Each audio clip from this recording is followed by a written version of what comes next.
The night my husband threw champagne in my face in front of nearly 200 people, everyone in the room thought that was the biggest scandal unfolding. They were wrong. On the screen behind him was a drawing bearing my name and my seal on a design I had never seen, never signed, and never approved. And in that moment, I understood that this was no longer just about my marriage. People started applauding before the MC even finished announcing the name of the award. I stood at the edge of the ballroom, near the third column from the entrance, where the last 2 rows of chairs had been shifted aside to make room for the servers. About 200 guests. 16 nearly full tables, plus a standing area in the back. The ceiling was high, and the sound echoed half a beat late, so every round of applause sounded as if someone behind me were clapping along. Evan, 43, stood beside the podium, one hand adjusting the button on his suit jacket. Brooke stood half a step behind him, closer than any engineer in the room. Daniel and several members of the engineering team were all the way back at table 14, behind the column. This year's award goes to a project that carried an entire school district through one of its most difficult periods, the MC said. And the person who led it through that period was Evan Bennett. The screen behind the podium changed to a photograph of Northgate Elementary School. I knew that building the way you know a room you once slept in. I knew which way it angled at 4 in the afternoon, knew where water would pool on the concrete if the slope was off by 1%. We would also like to recognize co-founder Claire Bennett, who is currently on extended leave. The MC added, his voice lighter, as though he were reading a footnote. Then the image changed. A section drawing of the multi-purpose building appeared, enlarged until it filled nearly the entire width of the screen. I stared at it for 3 seconds. During those 3 seconds, the ballroom kept applauding. Someone behind me was still laughing at a joke I hadn't heard clearly, and inside my head every sound sank beneath a layer of water. The roof support did not match the version I had signed. It wasn't one line that was different. What was different was where it transferred the load. I moved up 2 rows of chairs, then 3 more. In the lower right corner of the drawing, in the title block, was a line of text so small that from where I stood, it looked like nothing more than a gray streak. But I knew what it said because I had seen that line on hundreds of drawings over 15 years. Claire Bennett, P.E. I went around the edge of table 1, stood close to the podium, and spoke just loudly enough for Evan alone to hear me. That is not the version I approved. He did not turn around. He only lowered his voice, keeping the same expression for the people watching the stage. Not now, don't make a scene. Then why is my seal on it? Brooke leaned over and lightly touched my elbow. She had a way of speaking that made every sentence sound as though she were helping someone save time. This is just a routine revision, Claire. It happens on every project.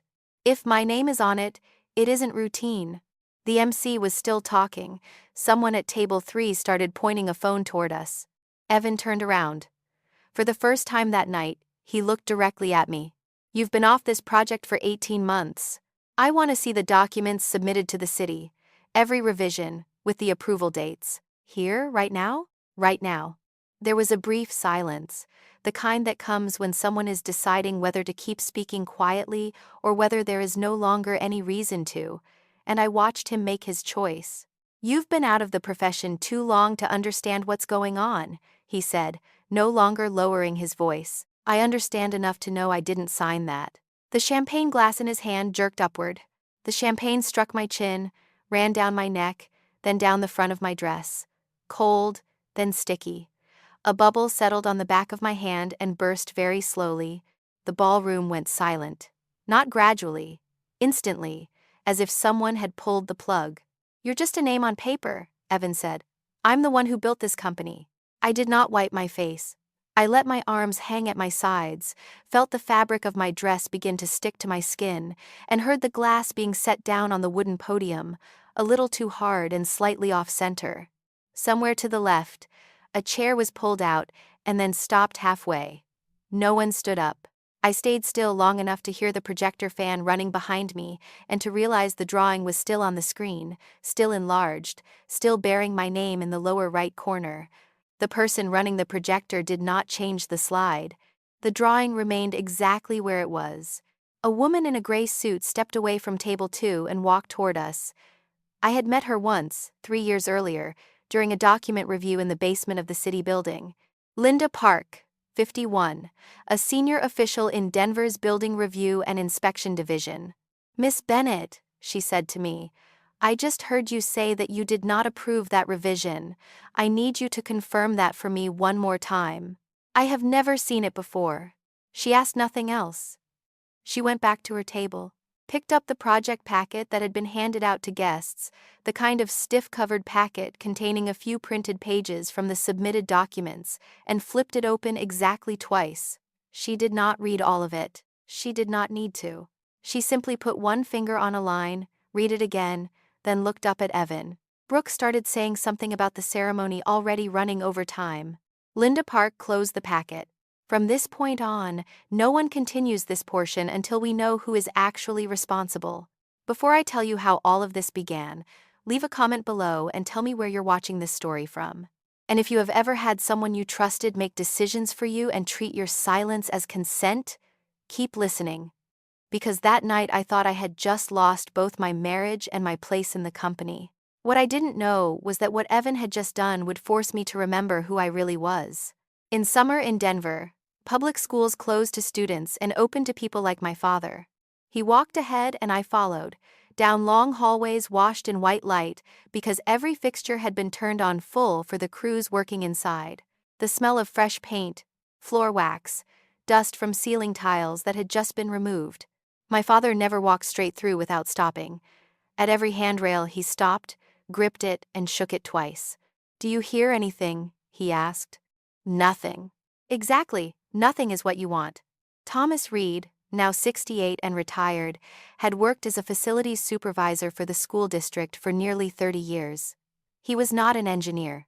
He did not sign anything with legal weight. But he was the one who walked every hallway in July, pushed every door, stood beneath every ceiling panel, and wrote in a blue-covered notebook about the things that 800 children would touch every day in September without ever thinking about them. Handrails, doors, ceilings, steps where rainwater tended to collect. "Kids don't read drawings," he told me when I was 9. "They just trust that something will hold them up." The summer I was 11, I built a shelf. A third-grade teacher needed somewhere to put plastic bins of pencils, and I asked my father to let me build it. He gave me scrap wood from the storage room, showed me how to drive the screws, and let me work on it by myself for 2 afternoons. When I finished, I took a marker and wrote my name on the underside of the top board, where no one could see it unless they bent down. Claire Reed. My father came to inspect it at the end of the day. He did not praise me. He put his palm on the edge of the shelf and pressed down. It moved, barely, so little that I would not have noticed if I had not been watching closely. "I saw that," he said. "It only wobbles a little. I'll put the heavy bins on the bottom." "You're going to fix it by arranging everything else differently?" "I'm just saying it'll be fine." "Fine for whom?" He pressed down a second time, more slowly, on the opposite corner. The top board shifted again. "For you, or for the kid standing on the chair beside it trying to reach the pencil bin?" I had no answer. My neck grew hot. I remember staring at the toes of my shoes, at the trail of sawdust on the floor, at anything except my father. He bent down, tilted his head, and looked at the underside of the board. I knew what he saw. I stood there waiting for him to tell me to erase my name, and I was ready to do it, because at that age I thought shame was something you could wipe away with a damp cloth. He did not tell me to erase it. "Your name is here," he said, "so you fix the shelf. Do I start over?" "Not from the beginning. Just make it right." He handed me the screwdriver, its yellow plastic handle worn at the end. "If your name is on something, make sure you are willing to let your own family walk inside it." I stayed another 2 hours. At 7, half the hallway lights switched off, leaving only the row near the stairwell. I removed 2 of the shelf legs, cut them again, and stood for a long time staring at a long piece of wood I had originally thought was extra. It was extra if the shelf only stood still. It was not extra if someone pushed against it. I fastened that brace across the back. The final screw went in cross-threaded, so I had to take it out and do it again, and a red blister rose beside the nail on my thumb. When I pressed down one last time, nothing moved. My father checked it once, nodded, then moved on to the next hallway without another word. I thought he had forgotten about it. Years later, I learned that he had written it in his blue-covered notebook, a short line with the date and room number, followed by 2 words: fixed. I grew up and chose a profession in which the name in the corner of a drawing had legal meaning, not just the meaning of a marker line on the underside of a board. The day I received my professional license, my father gave me a pen. It was not expensive. He only said he did not want me signing important things with someone else's borrowed pen. I met Evan 2 years later at a seminar we both attended because our old firm required us to be there. He did not ask whether I worked on structures or foundations. He asked which part of the job I liked best, and when I told him I liked the moment when a problem finally agreed to stay put, he laughed and said he had never heard anyone describe their profession that way.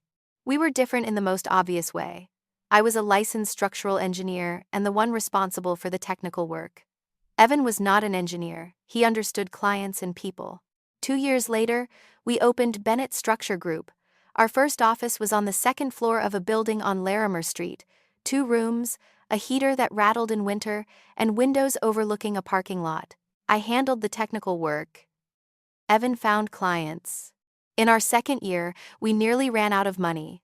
I remember that night because I was sitting at our dining table at home, recalculating the next month's payroll. Evan came home late, took off his coat, set a packet of documents in front of me, and said nothing. A master services agreement with a contractor in Aurora, 3 projects, enough to keep us alive through the end of the year. How did you do it? I asked. I had lunch with him 4 times in 6 weeks. He pulled out a chair and sat down, tired but pleased in the kind of way he could not hide. He doesn't need to know how good you are, Claire. He needs to know who he can trust. I turned to the 2nd page, then the 3rd. In my head, I was already calculating the work that had to be done, the hours, the people I would need to hire, and the month when everything would hit at once. 3 projects in 14 months, I said. There are only 2 of us and 1 part-time technician. I know. What schedule did you promise him? I didn't promise him any schedule at all. Evan pulled the packet toward himself, flipped directly to the page with the milestone table, and turned it back toward me. I told him our technical lead would give him the number, and that he would get that number, not the one he wanted to hear. I read the milestone table. It was blank. He had left it blank for me to fill in. I don't think I can do this part, I said. You don't have to do this part. He tapped the packet twice, lightly. I sell what you make. That's why there are 2 of us instead of 1. At the time, that sentence sounded like a compliment to both of us. I believed it for years. I still believe the first half of it even now. Northgate came to the company one spring, after a 4-month selection process, a new public elementary school, an $82 million project overall, and the structural design was ours. I drove to my father's house that same night. He was washing dishes with his sleeves rolled up. I told him, and he shut off the faucet midstream, dried his hands on the towel hanging from a cabinet door, then asked exactly one question. A public school? A public school. He said nothing for a few seconds. Then he pulled out a chair, sat at the kitchen table, and started asking me about the multi-purpose building. How many children could be inside it at once? What kind of long-span roof it would have? How much snow could accumulate in winter before it became a concern? The day the school opens, Dad, I'll take you there, I said. You've got that backward, he smiled. You're taking me. 11 months later, I was sitting in the 4th floor conference room with Daniel and 4 members of the team, in the middle of a Northgate drawing review, when my phone lit up on the table. A landline number, St. Vincent Hospital's area code. They let me into his room close to 10 that night. My father lay on his side, eyes open, and when I stepped beside the bed, he tried to lift his right hand off the sheet. It rose about the width of 2 knuckles and stopped. He tried again. It stopped at exactly the same place. All my life, my father had been the person who pulled open heavy doors so other people could walk through them. He was the one who climbed ladders, the one who lifted a toolbox with one hand while holding his notebook in the other. I'm here, I said. I'm right here. He managed one sound. It was unclear. I nodded, as if I understood, and that was the first time in my life I lied to my father. For the first 3 weeks, I worked in the fourth-floor hallway.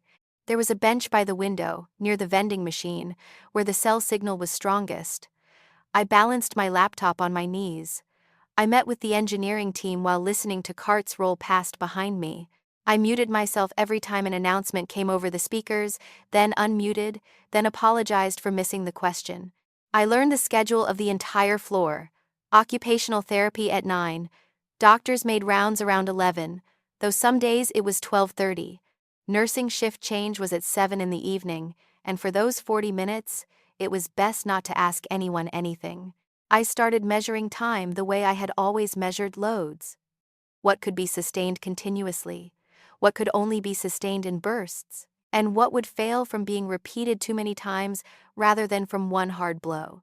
The first thing to fail was me. One afternoon, I fell asleep on that bench, and when I woke up, the meeting had been over for 20 minutes. Daniel texted to ask if I was okay. I said I was. My father saw all of it. He could not say much during that period, but he watched. He watched me plug my phone charger into the outlet behind his bed. He watched me eat a sandwich while answering email with one hand. He watched me get up, walk into the hallway to take a call, then come back with my face rearranged into something presentable. On Thursday night of the 4th week, while I was folding his jacket over the chair, he called my name. Claire. He pronounced it slowly, breaking it into pieces the way the therapist had taught him. I made you? He stopped. He tried again from the beginning. I sat on the edge of the bed and waited, because I knew that if I finished the sentence for him, he would refuse to speak for 2 days. I made you lose your job, he finally said. That's not true. I see you, sitting in the hallway. I'm still working, Dad. He shook his head. A very small shake, just enough for me to understand that he did not believe me, and that he had been thinking about this longer than I realized. You have a project, he said. I'm here, with nothing. I looked at his right hand resting on the sheet, the hand that had once held the yellow-handled screwdriver, and handed it to me in a school hallway the summer I was 11. Listen to me, Dad. I put my hand over his. You haven't taken anything from me, Claire. I chose to be here. No one made me. I chose it. My throat tightened for a beat, and I had to stop and force it back down. If you apologize to me one more time, I'm going to take it personally. He could not smile on the left side of his mouth, but the right side did. That night, I sat in my car in the hospital parking lot for almost 20 minutes before starting the engine, and I realized I could not remember what day of the week it was. Evan came to the hospital the next morning carrying 2 cups of coffee and a sweater of mine that I had left at home. We talked in the waiting area at the end of the hallway, where there were 3 plastic chairs and a television no one ever turned on. You can't do both things at the same time, he said. I am doing both. You've been doing both for 4 weeks. How long did the doctors say? I did not answer because no one had given me a number. He turned the coffee cup in his hands. He did not look at me with pity, and that was why I listened to him. I'll take the client side, all of it. Daniel keeps the day-to-day technical work. He can handle it, and you know he can. You step in when needed. He paused. Not when I think you need to. When you think you need to. What about the big decisions? They still go through you. Be specific. What counts as a big decision? He thought for a moment. I liked that he had to think. Anything that changes the scope of work, anything that materially changes the cost, anything with your signature at the end. What about Northgate? Northgate is still yours. No one touches your design. I remember exhaling. I remember it clearly because it was the first breath in weeks that I did not have to count. Alan Pierce, 61, chairman of the company's board, came that afternoon. He had bowled on the same team as my father back in the 90s, and he stood in the doorway of the hospital room for quite a while before coming in, holding a box of cookies from the shop down the street. Before he left, he put a hand on my shoulder. Let us take care of the company, he said. You take care of your dad. At the time, it was the kindest thing I had heard all month. Evan did exactly what he said he would do. For the first 3 months, he sent me a summary every Friday night. He brought documents home for me to review. Once, he called me at 10 at night just to ask whether we should switch steel suppliers, even though the answer was so obvious he did not need to ask. I thought this would last a few months. A few months became almost a year. Then more than a year. My father recovered slowly, in the way no one wants to explain to you in advance. No day was dramatically worse than the one before it, and no day was dramatically better. He learned to walk with a walker, then with a cane, inside the house. Then he stayed there for a very long time. I missed one site walk, then one presentation to the school district, then several meetings whose minutes I read afterward. There was no single big moment, just many repetitions of the same sentence. You don't need to come this time. In the 6th week of that fall, I decided to return for a Northgate site walk. I had arranged for someone to stay with my father, printed a list of the places I wanted to see for myself, and put my work boots in the trunk the night before. I arrived at 10 minutes to 9. The parking lot was almost empty. A contractor's truck was backing out through the gate. Daniel stood on the other side of the fence, his hard hat tucked under his arm, folding a sheet of paper. "You made it," he said. The site walk got moved up to 7:30. We finished at 8:40. When was it moved? Yesterday afternoon. Evan rearranged it because the contractor had another schedule conflict. He paused. I thought he texted you. Is there anything I need to see? The gym foundations have already been poured in 2 phases. I photographed everything.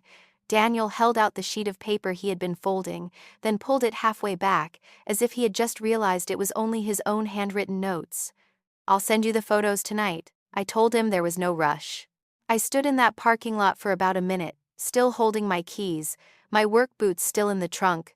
That night, I asked Evan about it. I forgot, he said. I really forgot. I was running between 3 places yesterday. I rearranged my entire day to go. I'm sorry.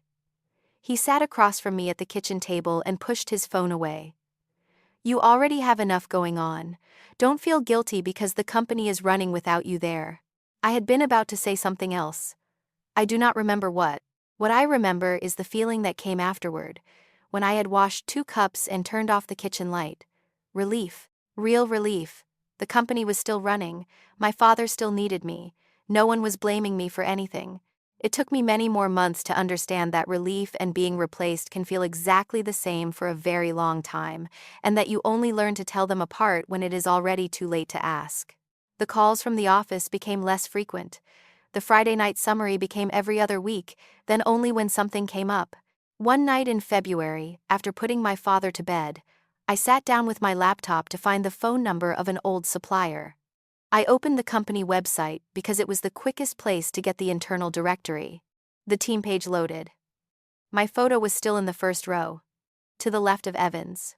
The line beneath my photo had changed. Claire Bennett, co-founder, extended leave. I read the line 3 times, then did what anyone would do. I refreshed the page, as though the server might return a different truth if I asked it a second time. Nothing changed. Under Evan's photo, it still said CEO. Under Daniel's, it still said Senior Project Engineer. Only in my box had the words Principal Engineer disappeared, and the empty space had been filled by a phrase that sounded very polite.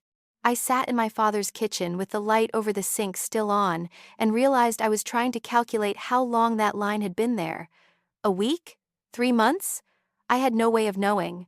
I had not opened my own company's website in nearly a year. Evan answered on the 4th ring.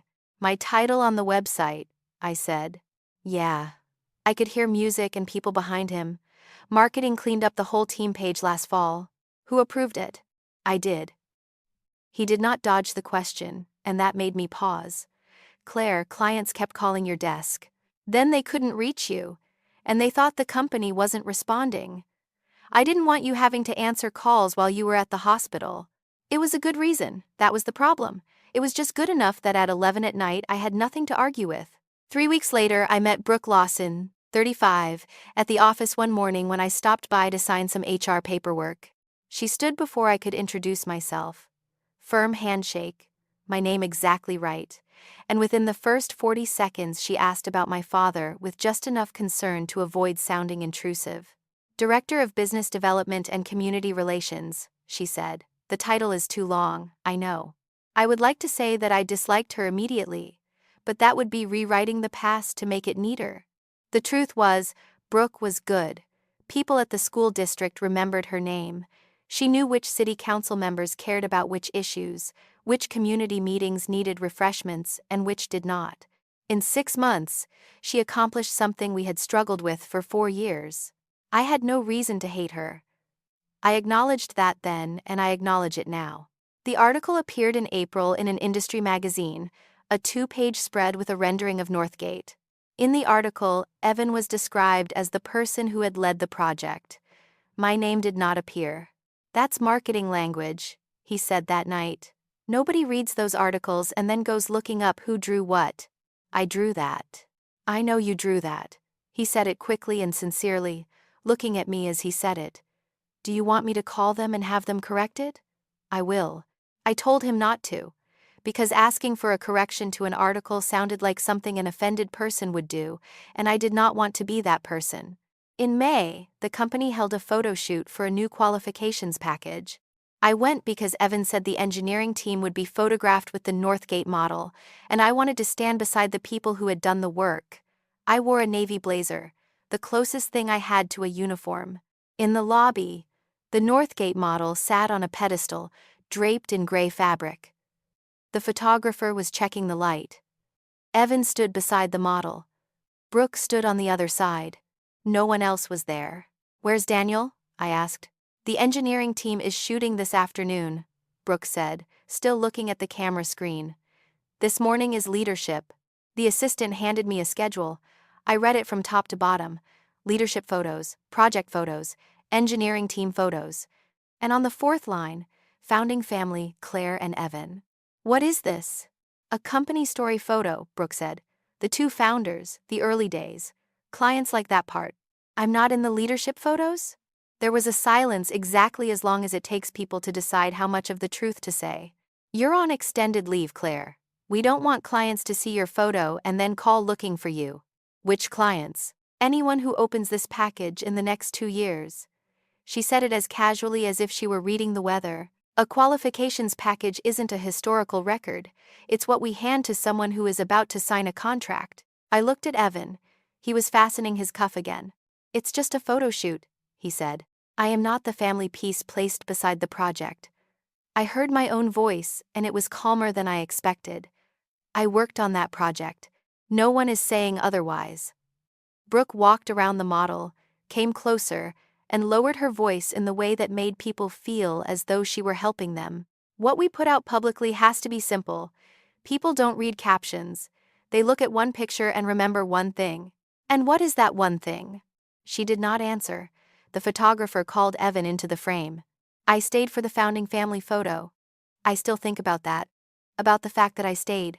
I stood beside my husband in front of a model I had designed, smiled at the camera, and no one in the room thought anything was unusual." That afternoon, I went up to the 4th floor to pick up a few old notebooks. A young technician at a desk near the door looked up. She was about 25, wearing a still new employee badge, and she spoke to me in the polished tone of someone very well trained in greeting visitors. "Who are you here to see? I can let them know." "I'm here to pick up some things." "Claire Bennett." Her face brightened. "Oh." She stood, flustered in an endearing way. "I'm sorry. I thought you only co-founded the company with Evan." She meant nothing by it.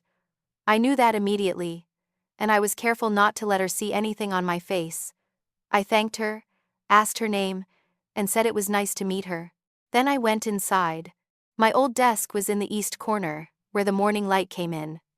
Someone else sat there now. A coat hung over the back of the chair, a small framed photo of a dog, a water bottle. The group photo from the company's 5th anniversary used to hang in the hallway. In its place was now a rendering of Northgate. I found the group photo in storage, leaning behind several boxes of files, the glass still intact. On the large whiteboard in the conference room, the Northgate work items were written in blue marker, neatly updated, with the name of the person responsible beside each line. I read the entire column twice. The handwriting was not mine. The way the work was divided was not mine either, though it made sense. On the 9th line, someone had crossed out one name and written another over it, then erased it and rewritten it cleanly. I stood there holding 2 notebooks, listening to the printer running in the next room. This is the difficult part to say out loud. Not all of this had been arranged by someone. People needed an empty desk, so they sat at one. People needed wall space for a new project image, so they took the old one down. The company had learned how to operate without me. And it operated well. That hurt more than any conspiracy could have. I told Evan about it that night in the kitchen while he poured himself water. "You're upset because you feel left behind," he said. Not cruelly. Almost gently. It was the worst thing he could have said because it was half true, and that half-truth kept me quiet for the rest of the evening. 3 days later, my phone rang just before 8 at night. "Daniel Ruiz." "Claire," he said, without any greeting. "Did you approve the change to the Northgate multipurpose building?" Daniel chose a coffee shop on Blake Street instead of the office, and I understood what that meant before he said a word. He arrived 10 minutes before me and sat at the table farthest inside, 2 drawing tubes propped beside the leg of his chair. He did not order anything to drink. He just waited. "I need you to look at 2 things," he said. He spread the first drawing across the table, pinning the 4 corners with the sugar jar, a water bottle, his phone, and his elbow. I recognized it immediately. The way you recognize your own handwriting. The multi-purpose building. The version I had reviewed, signed, and sealed. Then he spread the second drawing over it, shifted slightly downward so the 2 sections sat side by side. I looked at them for 30 seconds. The roof support had changed. I traced the load path on the new drawing with my finger, from the roof downward, and my finger stopped where it no longer continued the way I had designed it. "It's cheaper," Daniel said. "And faster. Both of those things are true." "How much cheaper?" "Enough for someone to think it's worth doing." "How much faster?" "Enough to make up some of last winter's delay." He turned his water glass a quarter turn. "You already understand what I'm saying. No one does this out of malice. They do it because on the schedule, it looks like a solution." I looked again at the place where the 2 sets of lines no longer matched. In my mind, there was snow on that roof. There was always snow on it, because I had designed it for a city that gets snow. "Is it wrong?" He did not answer right away. Daniel was 46 and had been in the profession long enough to know that a rushed answer to that question was the kind of thing that ruined people. "I'm not saying it will definitely fail." He turned the drawing toward himself, then back toward me. "I'm saying I'm not willing to have a school built from it when the person whose name is on it has never seen it." There was a pause, and in that pause I heard the espresso machine hiss at the counter. "What did you just say?" "You haven't reviewed this drawing." It was not a question. "I'm only making sure. You haven't seen it, right?" I had never seen it until 5 minutes ago. Daniel nodded slowly, like someone who had just had something he had feared for weeks confirmed and now had to live with it. "When did you find it?" 6 weeks ago, I was reviewing the documents for the upcoming field inspection." He turned to the second page of the new drawing and pointed to a small cluster of notes in the margin. "I told Evan that same day." "What did he say?" "He said I was turning a cost-saving measure into a crisis." Daniel repeated the sentence without any emotion, which somehow made it sound heavier. He said the contractor already had their engineer look at it. "Their engineer is not me." "That's what I told him." I sat up straighter. My coffee was untouched, cold around the rim. "Daniel." I tried to keep my voice flat. 6 weeks. Why didn't you call me?" He looked down at the table. "This is the part I think about most, not the drawing. I was told you didn't want to be pulled back into work." "Who told you?" "It wasn't one person, it wasn't one time." He shrugged, and that shrug was more honest than any apology. "It was just in the air. Don't bother Claire. She's taking care of her dad. She stepped away from this part of the work." Did you believe that? At first, yes. I let that sentence sit between us for a while. For more than a year, I thought I was simply being quiet. It had never occurred to me that other people were reading my silence for me, translating it for me, and passing it along as an answer I had never given. "Who else knows this version moved forward?" I asked. "I don't know who signed what." He spoke clearly and carefully, like someone who had answered these questions in another room before. "I know it moved forward. I know which option the site is building from. Beyond those 2 things, I'm not guessing." "What about the site?" I asked. "How far are they?" "The building structure is moving. That section of the roof isn't there yet." He rolled the 2 drawings slowly, their edges lining up. "But it will get there. Everything on a construction site gets there eventually, even while we're standing here talking about it. I asked whether he had any prints I could keep. He handed me both drawing tubes without hesitation, and I understood that he had brought them for exactly that reason. I called Evan just before 9 that night from my car in the underground garage at my father's building because I did not want Dad to hear. "I'm at dinner with the school district," he said. "Is it urgent?" "I just met with Daniel." A beat of silence. Very short. If I had not been waiting for it, I would not have heard it. "About the multipurpose building?" "You knew he would come to me." "I know Daniel worries too much. He always has." I heard a chair scrape, then a door. He was moving somewhere else to talk. "Claire, these are working documents. Drawings get revised every week on every project in the world." "I'm not asking about every project. You're reacting to one sheet of paper you're seeing outside its context." "Then give me the context. Who proposed that change?" "The contractor, during a pricing meeting." "Who agreed to it?" "This isn't the kind of thing where one person nods and that's it, Claire." "At our company it is." I could feel my heartbeat in my throat. "At our company, one person signs." "I'll give you the entire file when I get home." His voice softened, patient in the way people are patient with someone they think is tired. "You already have too much on your mind." I looked at the 2 drawing tubes on the passenger seat. "Evan." I heard myself change the way I was speaking to him, and I did not correct it. "I'm asking you one question. Is my name on any drawing I haven't reviewed?" On the other end, I could hear music and people laughing in the distance. "Let's talk about this when I get home." That's not an answer. I have to get back to the table. He hung up before I did, but only by a second, because my finger was already on the red button. I stayed in the car for a while. Then I did what 15 years in the profession had taught me to do when a question went unanswered. I started keeping everything. I did not hire anyone.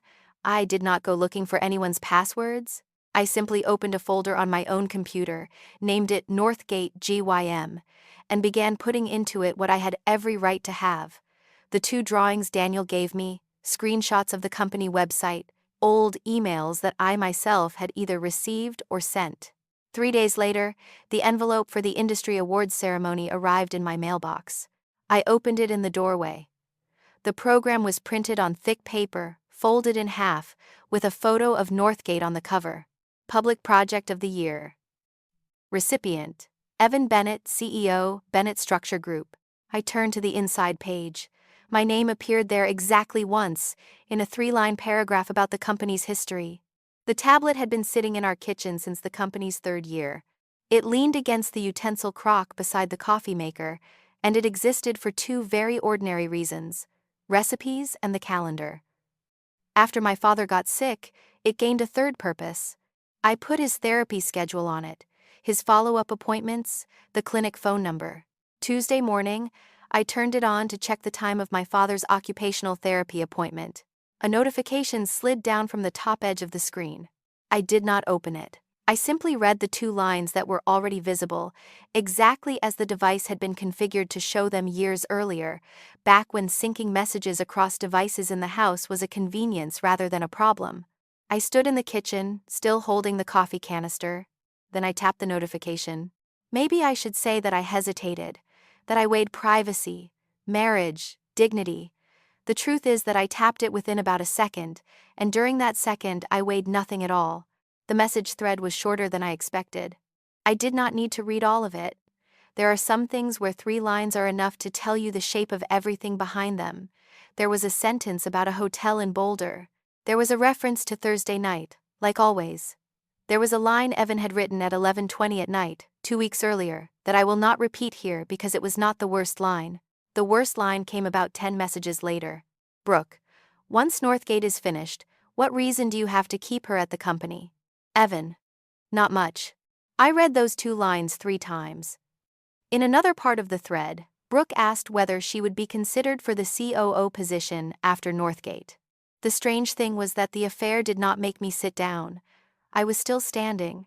I set the coffee canister on the kitchen counter, exactly where it belonged, perfectly straight, as if out of everything I could not control that morning, at least the coffee canister would be where it was supposed to be. What made me sit down were the words, "Keep her." Not leave Claire, not tell Claire, keep her at the company as if my place in the company I had co-founded was something Evan had the authority to renew or not renew, and as if the expiration date had already been written into a project schedule. I sat in a kitchen chair and looked out the window. Across the street, someone was raking leaves. The coffee maker finished its cycle and shut itself off. I left it untouched.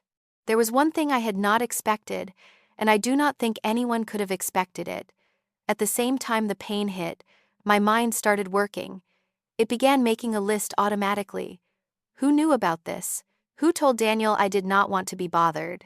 When had the phrase, keep her at the company, first been said before or after the multipurpose building drawing was revised?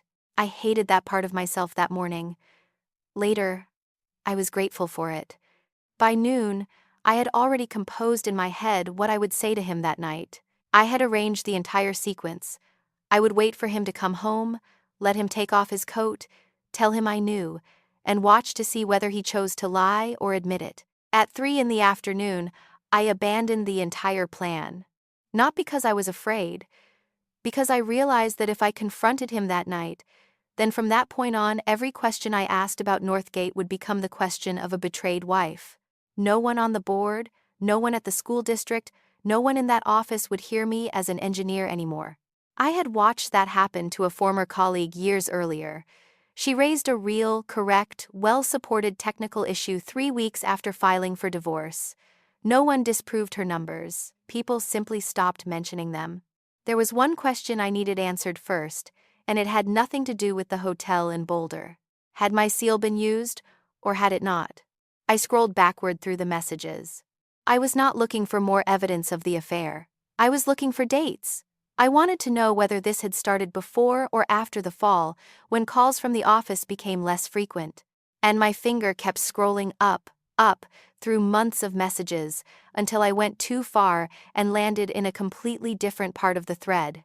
Messages between Evan and me, 18 months earlier. Have you eaten?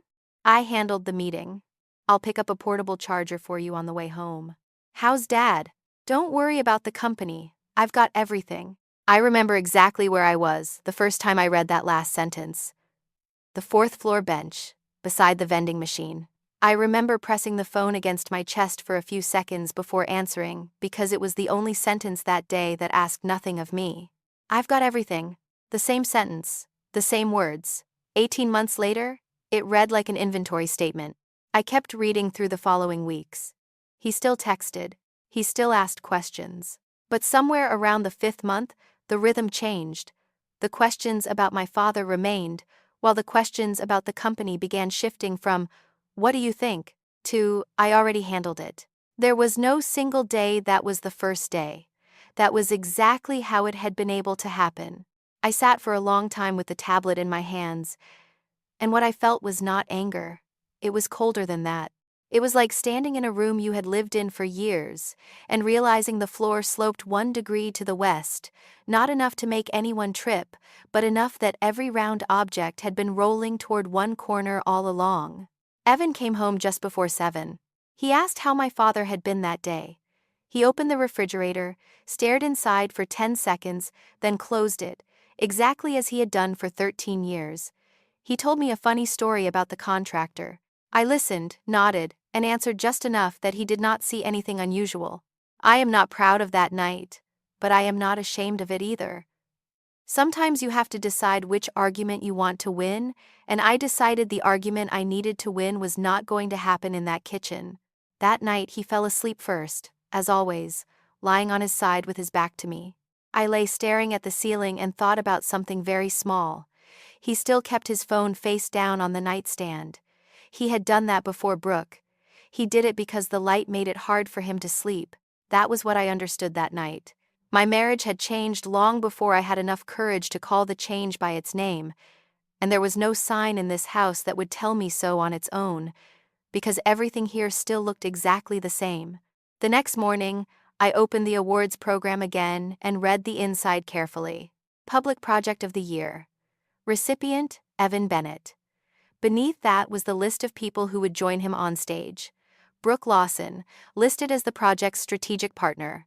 I turned the page. The engineering team introduction was 4 lines long and included Daniel's name. My name was still where it had been before, in a 3-line paragraph about the history of the company, written in the past tense, for someone whose work was already finished. I called the organizers and confirmed that I would attend. Friday night, I took the gray dress out of my closet. Then I opened the second drawer of my desk, where I kept things I did not use every day but never threw away. The pen my father had given me the day I received my professional license was still in its cardboard box. I put it in my purse. The first person who spoke to me at the awards ceremony was a man I had sat in meetings with 14 times. He was responsible for facilities at the school district. We had politely argued for an entire spring about the budget for the North Corridor ceiling. He recognized me from across the drinks table, walked over, and shook my hand with both of his. "Miss Bennett, it's been a long time." "Yes, it has." "I'm sorry you're not doing engineering work anymore," he said. "We still talk about the time you made us redo the lobby roof." "You were right, of course." I held a glass of water and heard the noise of the ballroom drop a little. "Who told you I'm not doing engineering work anymore?" He hesitated, the hesitation of someone who had just realized he was standing close to something he did not understand. I thought everyone knew. You stepped away to take care of family, right?" "I took care of my father. I did not surrender my professional license." "Oh," he smiled, the smile of someone trying to get the conversation back onto safe ground. "Well, that's great. I must have heard it wrong somewhere." I asked where he had heard it. He did not remember. He said maybe it was in a meeting. Maybe someone in the school district office had mentioned it. He honestly could not remember, and he apologized if he had said something he should not have. He meant no harm. No one in this story ever meant harm at the exact moment they said their sentence. That was what I understood that night, standing beside the drinks table with a glass of water in my hand.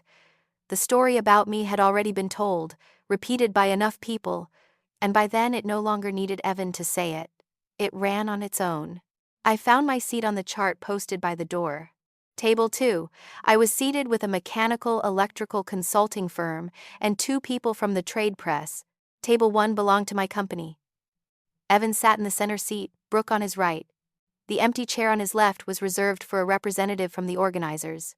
Daniel and 3 members of the engineering team were at table 14, behind the column, where they could see the screen if they leaned to one side.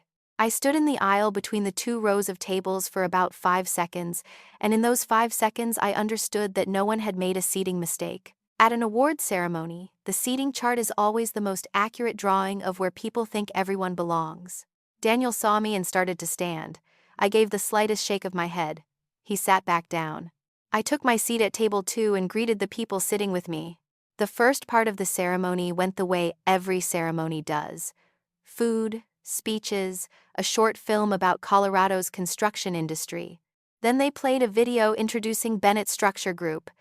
It was 2 minutes and 10 seconds long. I knew exactly because I counted. The first 40 seconds covered the early years. There was a photo of the Larimer Street office with the rattling heater. There I was, with shorter hair, standing beside a drafting table. There were Evan and me in front of the company sign the day it was first installed. At 42 seconds, I disappeared. Across the rest of the video, a line of text appeared on the screen: "Growth under Evan Bennett." Then came the projects, the numbers, and a drone shot of Northgate at sunset. No one had done anything technically wrong. No one had spoken a single lie in that video. It simply told the story of a company founded by 2 people, and then one of those 2 continued. I looked around my table. No one saw anything strange. The person beside me was still pushing vegetables to the edge of his plate. That is how one story gets replaced by another. Not through an argument, but by 200 people watching one version and noticing nothing missing. Brooke spoke first. She talked for 3 minutes about leadership, about how a public project needs people who know how to listen to the community, and she spoke well. When she mentioned that Northgate had made it through a difficult period, the whole room applauded. Then the MC called Evan's name, and the screen changed to the drawing. I have already told you what happened next, but there is one detail I have not told you, because the first time I told this story, I still thought it did not matter. Before I even looked at the roof support, my eyes went straight to the lower right corner. It was professional habit. Anyone who has done this work long enough reads the title block before reading the drawing itself, because the title block tells you which version you are looking at and who is responsible for it. I read the title block first. I saw my name. Only then did I look up at the drawing and realize it was not mine. That order is what made me stand up. Because, for the 2 weeks since Daniel's call, I had lived with one question. Had my seal been used or not? And I had just gotten the answer in the middle of a ballroom full of 200 people, from a projector. I walked toward the podium. Claire? Evan turned fully toward me. He was no longer keeping his expression composed for the audience. What do you want? Seriously, what do you want tonight? The documents submitted to the city, every revision, with the approval dates. You've been off this project for 18 months. I didn't leave, people stopped informing me. You're jealous. He did not say it loudly, but it was loud enough for Table 1 to hear. This isn't about drawings, and you know it. At Table 2, the man from the school district put down his fork. Fine, I said. Then answer me in front of them. Did I review that revision? And he did not answer. That is the moment I remember most clearly from the entire night. More clearly than the wine. 4 seconds of silence from a man who could have ended everything by saying 2 words, yes you did, and could not say them. Brooke stepped between us. This is not appropriate here, she said. This is a document issue. We handle it at the office. This is a document bearing the seal of someone who never read it. That's paperwork, Claire. If my name was used to get this drawing through the door, I said, then it isn't paperwork. It is my signature on something I was not even allowed to see. The champagne glass jerked upward. This time, I remember the smell before I remember the cold. Sweet wine, slightly sharp, a smell I have not been able to drink since.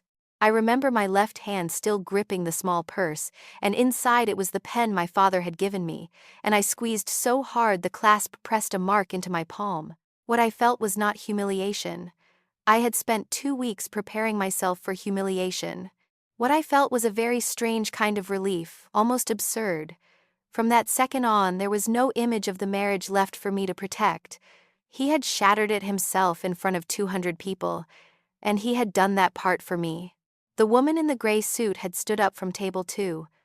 I did not see her cross the room. I only heard her voice to my right, completely ordinary, as though she were asking the time. Miss Bennett, you just said that you did not approve that revision. After I confirmed it, Linda Park asked one more question whose full weight I did not understand at the time. Are you the engineer of record identified in the documents submitted to the city? Yes. Linda Park flipped twice, read one line, then closed the packet. Monday is fine, she said. But this portion stops tonight. No one continues work on the disputed item until we verify who approved what. It did not end in the ballroom, it only moved into the hallway. The organizers opened a small conference room beside the lobby, the kind with a long table and a flip chart no one uses. Linda Park sat at the head of the table, opened a notebook, and in 15 minutes said only 3 things. First, the disputed work in the multi-purpose building was stopped effective that night. Second, Bennett Structure Group had to submit the complete revision record, including the approval trail, by Wednesday.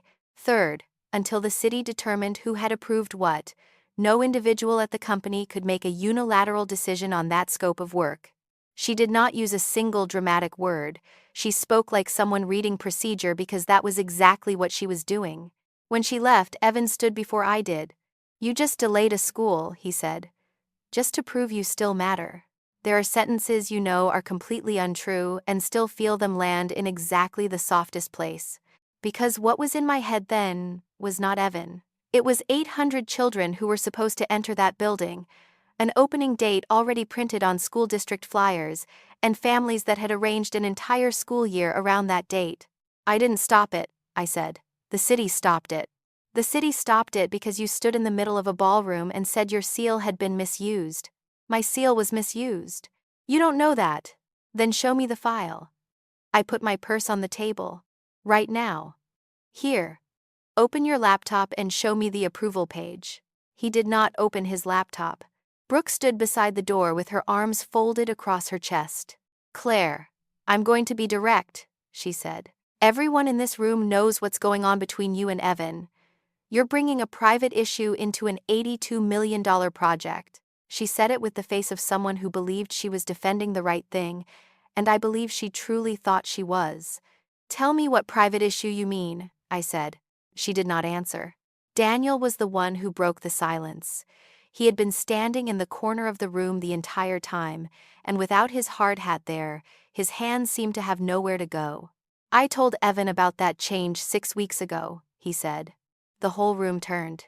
I told him by email and in person, and I'll confirm this now.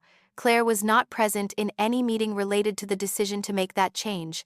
Not one. I can repeat that anywhere I'm asked to repeat it. He did not look at me when he said it. He looked at Evan. I understood what it cost him.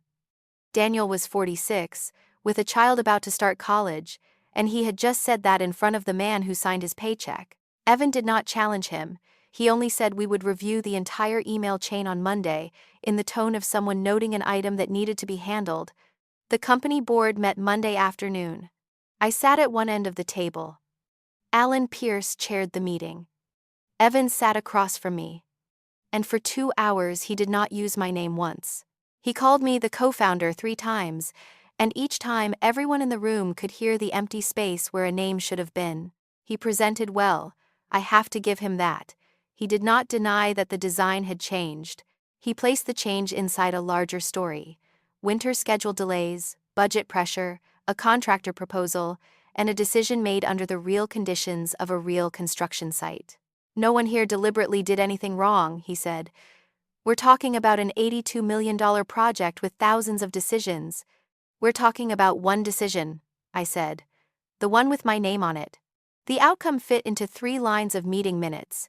Evan's decision-making authority on Northgate was suspended pending the findings. Brooke was directed to turn over and preserve all related records without alteration. The company designated a single point of contact to work with the city. Alan asked if I would take that role. Not yet, I said. I need to review the records first. I remember thinking that answer sounded cautious and professional. Now I know it was also the answer of someone who was afraid. On Tuesday, the school district sent an internal notice. It was forwarded to my inbox because I was still a co-founder. The final 2 lines said that because of a document review issue being handled by the city, Northgate's handover date might be delayed, and the district would prepare a contingency plan for the fall semester. A contingency plan for the fall semester. I read that phrase over and over. It sounded administrative. What it meant was that buses would run different routes. It meant several hundred families would have to rearrange pickup and drop-off schedules. It meant temporary classrooms would be rented. And the money for those rentals would come from a budget originally intended for something else. I was right. And other people were still going to pay the price for me being right. No one prepares you for that part. That afternoon, I ran into Evan in the company parking lot. We had not planned it. He was opening his trunk as I was walking in. He looked at me, and this time there was no anger in his voice at all. That made it heavier. Did you read the school district notice? Yes. Good. He closed the trunk. Then let me ask you something honestly. Suppose you're right. Suppose everything happened exactly the way you say it did. Then what? Who fixes it? Someone will fix it. Who? He stepped 1 pace closer, not threateningly, only so he would not have to raise his voice. A name on paper doesn't mean you can come back after 18 months and save everything. You haven't been on that site. You don't know which contractor is behind, who is holding materials, how many people Daniel has left on his team. You have a signature and you have outrage. Neither one of those holds up a roof. I stood there with my keys in my hand. Are you finished? No. He opened his car door, then stopped with one hand on the roof. You think I'm afraid of this investigation? I'm not. What I'm afraid of is 3 months from now, after the city has asked every question it wants to ask, there will still be a roof that has to be finished before September, and the only person authorized to sign for it will be someone who hasn't read a drawing in 18 months. The worst part was not that he said it. The worst part was that I had been asking myself the exact same question for 3 nights, and I still did not have an answer. I'll review the file, I said. Yeah, review the file. He got in his car and drove away. The next morning my phone rang at 7:15. Claire. There was wind and machinery behind Daniel's voice.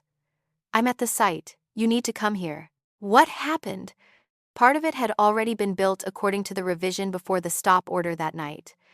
I reached Northgate at 7:40 and sat in my car for 6 minutes. I know it was 6 minutes because I looked at the dashboard clock when I parked, then looked again when I finally opened the door. From the parking lot, the building had taken shape. 3 main blocks, connecting corridors, and on the east side the multi-purpose building with the longest roof span in the entire project. The crane stood still. Somewhere behind it, I could hear a masonry saw. I had drawn this plan at a desk in the second bedroom of my house on evenings when Evan was out entertaining clients. I knew every dimension on it, and now it stood in front of me, 3 stories tall, real, built over 18 months when I had not been here. It was a feeling I did not have a name for until much later. Not pride, not exactly loss, more like seeing a child you once cared for and realizing they had grown taller than you. Daniel waited for me at the gate with a spare hard hat and a safety vest. Your size, he said. I kept it. We entered the multi-purpose building through the north side. Inside, the floor was still raw concrete, and light came through wall openings where the glass had not yet been installed. I looked up. The roof support framing over the eastern half had already been erected. It was not cracked. Nothing was bent. There was no sound. If you were not in the profession, you would have stood beneath it and seen a normal, orderly construction site moving right on schedule. That was the hardest part of the entire story to explain. How much? I asked. About half of the eastern span. The rest isn't up yet. I walked slowly along the grid line, craning my neck upward and counting. I stopped where my drawing showed a member that was not there in the actual structure. I stood underneath it for a long time. What came into my mind was what 15 years in this profession always brings to mind in places like that. Not formulas, but people. A school-wide assembly in December. 400 children sitting cross-legged on the floor, parents standing along the walls, snow on the roof, the sound system suspended above, 30 years of use. None of those people would look up. That is the entire point of this work, to make sure no one has to look up. How many people know you're here today? I asked. My team, the general contractor. Daniel shrugged. By noon, the whole company. Daniel. I was still looking up. Tell me straight. Is it dangerous? He was silent long enough for me to know he was choosing every word. I don't know, he said. That's the honest answer. I don't have enough basis to say it will fail, and I don't have enough basis to say it won't. The only person who can answer that is the engineer of record, and that person first saw this drawing 2 weeks ago. He did not say it to blame me, but it stayed inside me for the rest of that day. I can't say it's safe yet, he said. That's all I can say. That afternoon, the company attorney called me into the conference room with Alan. The proposal sat on the table as a single sheet of paper, written in a way that made it look like a plan designed to protect me. Claire Bennett withdraws her name from the Northgate record. The company hires an independent outside structural engineer to take over, review, and re-sign the entire scope.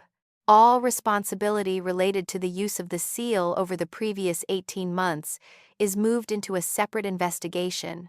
You walk away completely clean, the attorney said. You didn't approve it, you withdraw, and you leave the rest to the people who made those decisions. Alan looked at me across the table. You don't owe this project anything, Claire. I picked up the sheet and read it a second time, and I have to admit something. It was beautiful. If I signed it, I was protected. If I signed it, every consequence would fall exactly where it belonged, on the people who had created it. If I signed it, Evan would stand alone before the city with a record bearing someone else's name, and I would not even have to say another word. I wanted that. I wanted it more than I intend to admit in this part of the story. How long? I asked. From the time you hire someone new until they understand the project well enough to sign. The attorney looked at Alan. Alan looked down at the table. 6 weeks, Alan said. Maybe 8. They would have to read everything from the beginning. And for those 8 weeks, the multi-purpose building stays still. Yes. I put the paper down. I drove to my father's house that night. He was sitting at the kitchen table with the local newspaper and the magnifying glass he refused to call a magnifying glass. He did not ask why I had come, he only pushed the chair across from him out with his foot. I did not tell him about Brooke. I did not tell him about the champagne. I did not tell him that 200 people had watched my husband throw wine in my face because my father already had enough to carry. There's a project with my name on it, I said, and I'm not sure I still want to be responsible for it. He folded the newspaper slowly along its old crease. Northgate? Yes. What are they telling you to do? They're telling me to take my name off. There are good reasons. I didn't approve that part. I wasn't shown it. He nodded. He did not look surprised, and I thought that after 30 years of walking school hallways, he had probably heard enough stories that he was no longer surprised by how adults managed responsibility. Do you believe it's safe? The question landed on the kitchen table and stayed there. I thought about the roof support over the eastern half. Not cracked, not bent, not making any sound. I thought about Daniel's answer. I thought about the way I had stood beneath it and could not say anything certain in either direction. Not yet, I said. I don't know yet. Then you already know the first thing you have to do. He did not tell me to go back to the company. He did not tell me I had to fight. Did not tell me not to let anyone take anything from me. He did not mention Evan once. He simply brought me back to the sentence he had taught me in a school hallway the summer I was 11 and let me walk the rest of the way myself. I fixed the shelf, I said. He smiled on the right side of his mouth. I didn't say anything. You said enough.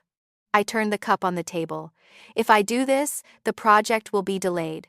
Maybe by a lot. People will lose money. He only nodded. I stayed with him another hour. We did not talk about the company again. He told me about the neighbor who had bought a new leaf blower and used it at 7 on Sunday morning. Thursday morning, I arrived at the office at 8. Alan and the attorney were already in the conference room.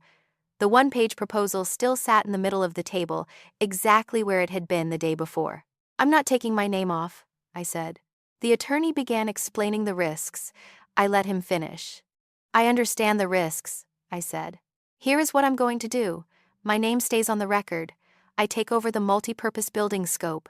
I review the work that has already been built and the work that has not. And when I have an answer, I will give that answer no matter what it costs this company. You understand that if there is a problem, your name is on it? The attorney asked. My name has been on it for 18 months already, I said. The only difference is that starting today, I know it's there. Alan said nothing for a while. Then he pulled the one-page proposal toward himself and folded it in half. What do you need from me? Access to every record, Daniel's team. And no one speaks to the school district for me about this scope. At 9:20, Alan signed the document making me the technical point of contact for that scope.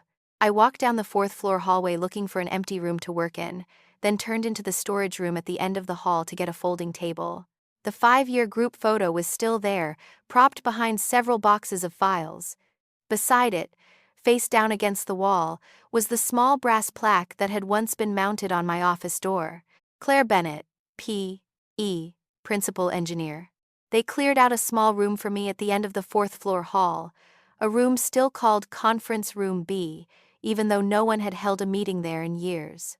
I brought in 2 monitors, a box of pens, and the folding table from storage.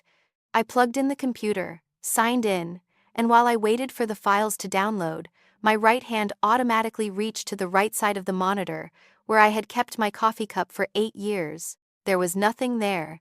I had not even gone downstairs for coffee yet.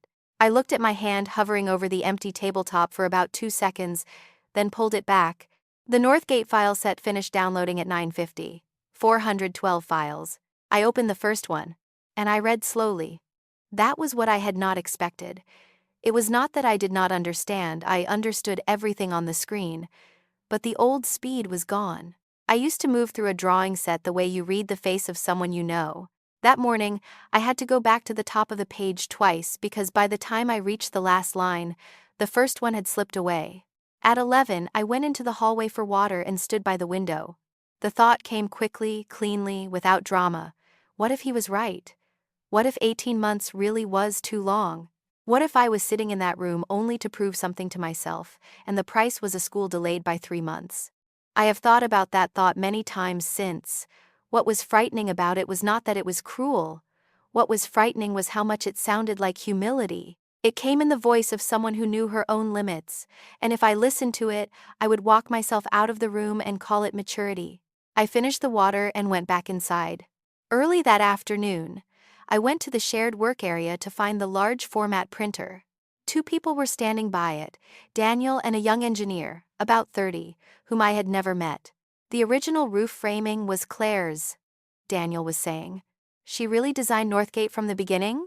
The first part of it. There was no disrespect in the younger engineer's voice. He asked it exactly the way people ask about something that happened before they arrived. Was this place really a factory once? I stood about 13 feet away holding a stack of paper, and I understood something I had refused to understand for the previous 2 weeks. To the people in this building, I was not an engineer coming back. I was a line in the company's history, and no announcement, no board minutes, no brass plaque could restore that place to me. Only the work could do that. I walked over to the printer. I need 4 A1 prints, I said. The original and the revision, both versions printed side by side. The younger engineer straightened. Yes, I'll do it. What's your name? Marcus. Thank you, Marcus. We started the real work Friday morning. I spread 4 prints across the long table in conference room B, holding the corners down with cups, and stood looking at them for about 10 minutes without saying anything. Daniel, let me stand there. Marcus looked at Daniel. Daniel gave the slightest shake of his head, and Marcus understood. All right, I finally said. I need 3 things. The actual as-built condition of what's already erected, measured again instead of taken from the drawings. The complete chain of material changes since last September. And the contractor's delivery schedule for the portion that hasn't been erected yet. The second one will take about 2 days, Daniel said. Then 2 days. I looked down at the drawings and heard myself say the next sentence before I had time to consider it. I don't remember everything that has changed on this site in the last 18 months. The room was quiet for a beat. You don't have to remember everything by yourself, Daniel said. We have the whole team. It sounded like an ordinary sentence. It was not a beautiful sentence, but I had spent 18 months inside a system where everyone told me I did not need to know, and now someone was telling me I did not need to know alone. Those 2 sentences were nothing alike. We worked all morning. Marcus put yellow sticky notes on the prints every time he found a place where the 2 versions differed. By noon, there were 19 notes on the drawing. 19 differences, he said, sounding a little alarmed. 17 of them don't matter. I removed them one by one, explaining why each one did not matter. Not because he needed to know, but because I needed to hear myself still able to explain it. That leaves 2. These 2 are our work. Daniel looked at me across the table and said nothing, but he nodded once, and I knew he had just checked something and found that it was still there. Our first solution failed the following Wednesday. It was the clean solution. Reinforce what had already been erected with an additional system, keep the rest of the revised design unchanged, and avoid affecting the overall schedule. I had spent 3 nights on it. On paper, it worked. Then the contractor sent back the numbers. The reinforcement would cost more than rebuilding, and the lead time for the specialty materials was 11 weeks. Marcus read the email aloud, then went silent. Then we drop it, Daniel said. Then we drop it, I said. Everyone left at 7. I stayed. I sat in conference room B with 4 prints and a cold cup of coffee, and for about 15 minutes I did nothing except stare at the original drawing. In the left margin, beside grid line 4, there was a handwritten note in pencil. My handwriting. From 4 years earlier. It was a short note about where snow would drift under a northwest wind, followed by 2 question marks. I sat looking at that line for a long time. It was not a clue. It contained no answer to the problem I was trying to solve. It was only physical evidence that 4 years earlier, a woman had stood in front of this drawing and thought about a northwest wind, and that woman was me, and that woman had not gone anywhere. I turned to the next page and started again from the beginning. Friday morning, I reached the site at 6:30. I wanted to see the multi-purpose building while the sun was still low, because angled light shows you things that noonlight erases. Daniel arrived 15 minutes after me with 2 cups of coffee and a long tape measure. We measured for 3 hours. I climbed the scaffold to the 2nd level, and had to stop on the 4th rung to catch my breath, and I hated that. Just before 10, while we were standing in the middle of the floor, Daniel asked me a question I knew he had been carrying for several days. Claire, I'm asking seriously. Do you want to take your name off this part? Why are you asking now? Because right now you still can. He looked up at the roof framing. After this week, you're the one signing. No one can take you out of it anymore. I looked up where he was looking. The sun was higher now, and the steel members above us had a bright line along their upper edges. No, I said. I want to put my name back where it is supposed to carry responsibility. The second solution took another 9 days. Its conclusion was neither elegant nor heroic. The portion already erected on the eastern half had to be removed and rebuilt according to the original design principles. The portion not yet erected could keep the revised approach with 3 adjustments and an additional bracing system because the load conditions there were different. I presented it to the board on a Tuesday morning. How much delay? Alan asked. 11 weeks from the current schedule. How much cost does the company absorb? I read the number. Someone at the far end of the table inhaled sharply. Is there a less expensive option? Yes, I said. 3 of them. I rejected all 3. Every one of them depends on the assumption that what has already been built is good enough, and I cannot sign an assumption. That afternoon, Communications sent me a draft statement. It described the situation as a design optimization process intended to enhance the building's service life. I read it twice and called them. Take out the word optimization. That's standard language, the person on the other end said. I know. That's why it has to come out. I sat down and rewrote 3 paragraphs. Then I took them to the school district meeting on Thursday and read them almost word for word. I said that a design change had gone through the process without being reviewed by the engineer of record. I said the company would correct it. I said the schedule would be delayed by 11 weeks and the company would absorb the additional cost. The woman seated in the center across the table asked who had authorized the change. This was where I could have said Evan's name. The entire room was waiting for me to say Evan's name. The city is verifying the approval chain, I said. When they reach a finding, you will receive it at the same time we do. But I am not waiting for that finding to correct the work, and I am not standing here to blame anyone. I am standing here because my name is on the record. They did not thank me. One person said plainly that the school district would require an independent oversight firm to monitor all remaining work, at my company's expense. That's reasonable, I said. I'll send you a list of 3 firms to choose from, and I will not participate in the selection. When I reached my car, my hands were shaking. I sat still until they stopped. The city approved the solution on the 26th day after I first sat down in conference room B. I received the email at 4 in the afternoon. Marcus applauded. Daniel nodded once and went back to his desk, which was how he celebrated. I stayed seated and waited for the feeling of victory. It did not come. What came instead was something else, slower, and it took me several days to name it. At 40, I was not as fast as I had been 4 years earlier. I could no longer read an entire drawing set in 2 hours. I still had to go back to the top of the page. I still got winded on the 4th rung of the scaffold, but I had rejected 3 cheaper options and knew exactly why.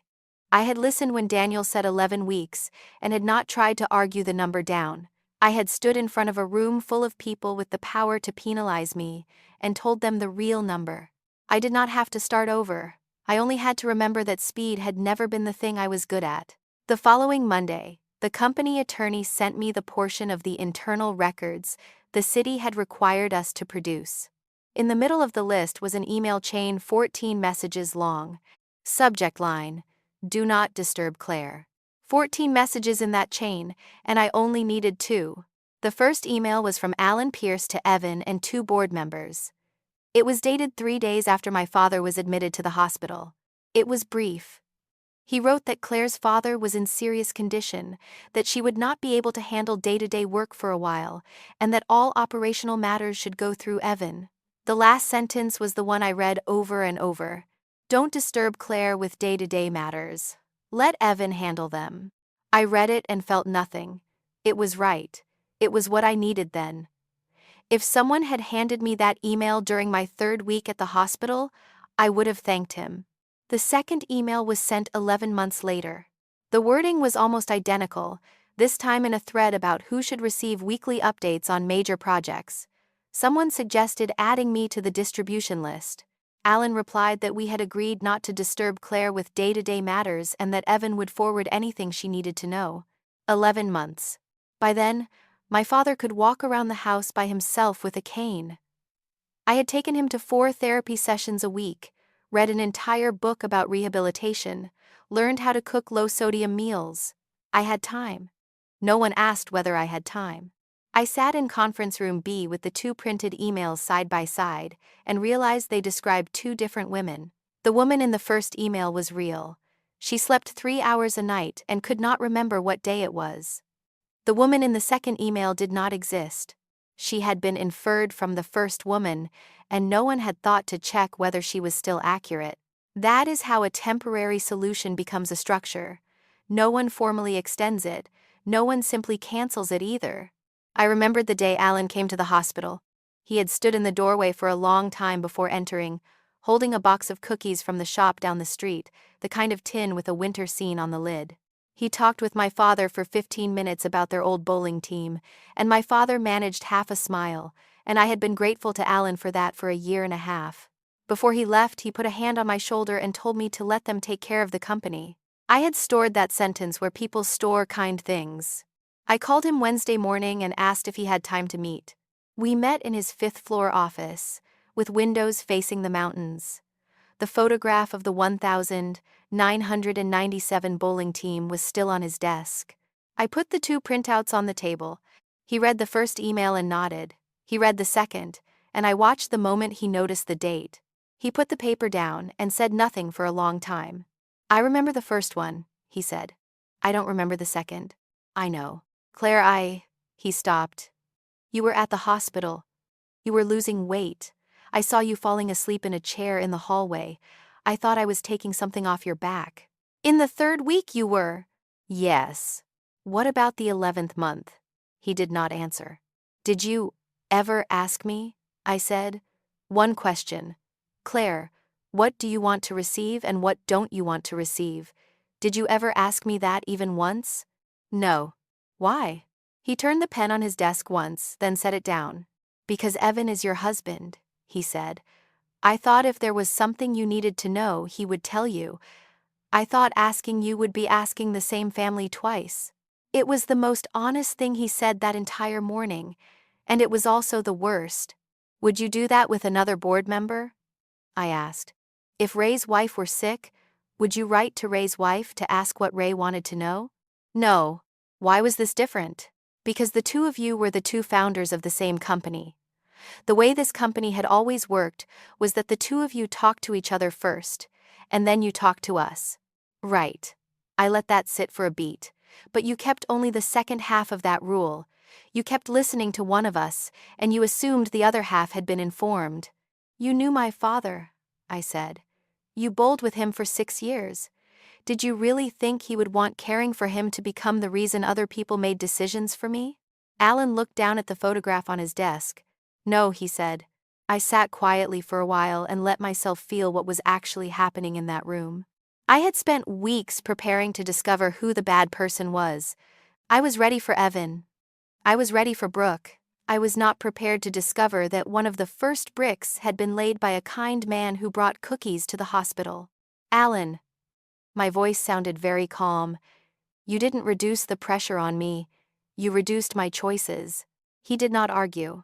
What I needed him to understand, and what I told him exactly, was that these were 2 different things. Evan used that gap because he wanted it.